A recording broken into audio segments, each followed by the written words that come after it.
Hello, and welcome back to Tiomara. Uh, just like the last episode, I lost audio again. This time it was for three episodes, episode 23, 24, and 25. So in this, I'm just going to give a good enough summary to get us from point A to point B so that I can finish out the rest of it as it's been, or this particular episode, these particular episodes were streamed over a year ago. So I just want to kind of get this out and ready so I can finish out the rest of the series, as we did already stream the ending of the series. So let's get into it with part 23. In the last episode, we just started to try to escape the basement area underneath the wizard school, and we basically just had to get through a lot of different traps. There were some really fun ones. I don't super remember all of them. The ones that stood out to me, or that I can at least still remember, was this fun mist that we had that like changed kind of our perception of things, or changed how we were thinking. Like Roki just wanted everybody to join into the mist because the mist was fun. I was terrified that I was a beast, which I had to figure out what all that meant and how Blizzard would react. Which it just had some fun role playing moments. Not really dangerous, but just a nice little trap.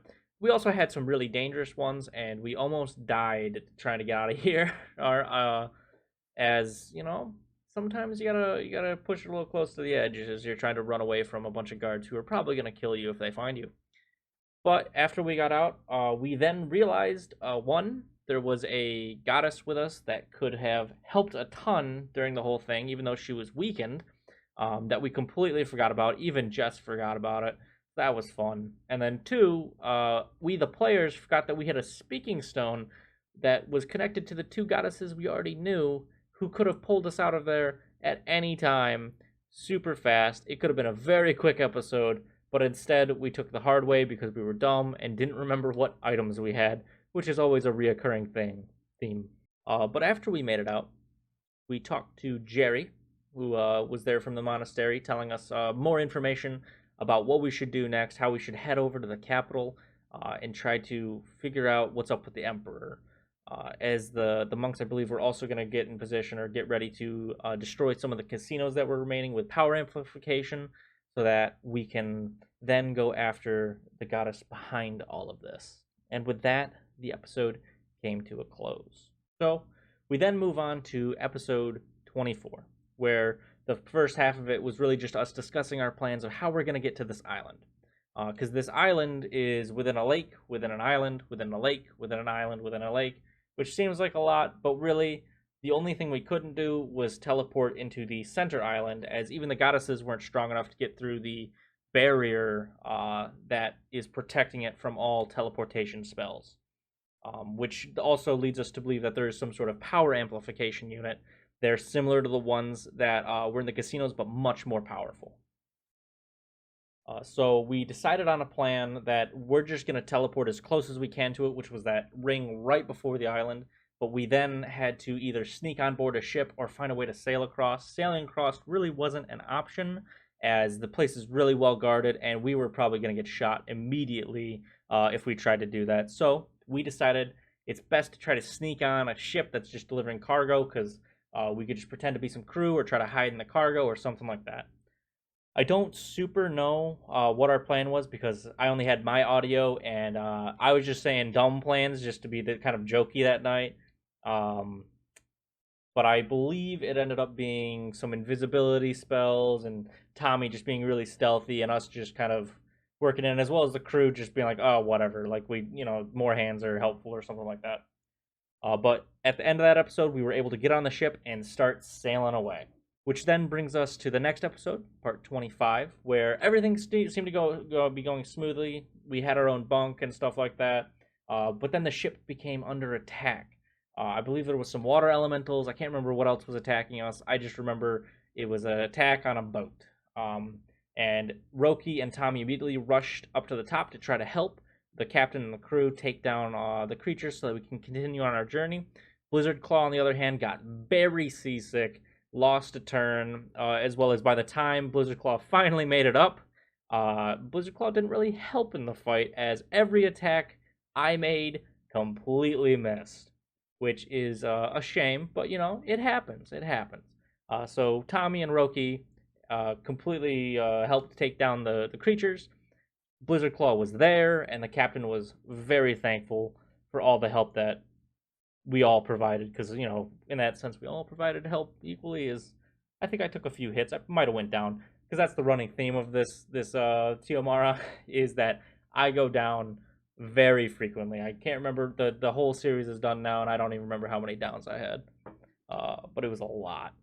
But now we made it into the island, and we get there, and it's a little different than we all expected. It's very touristy.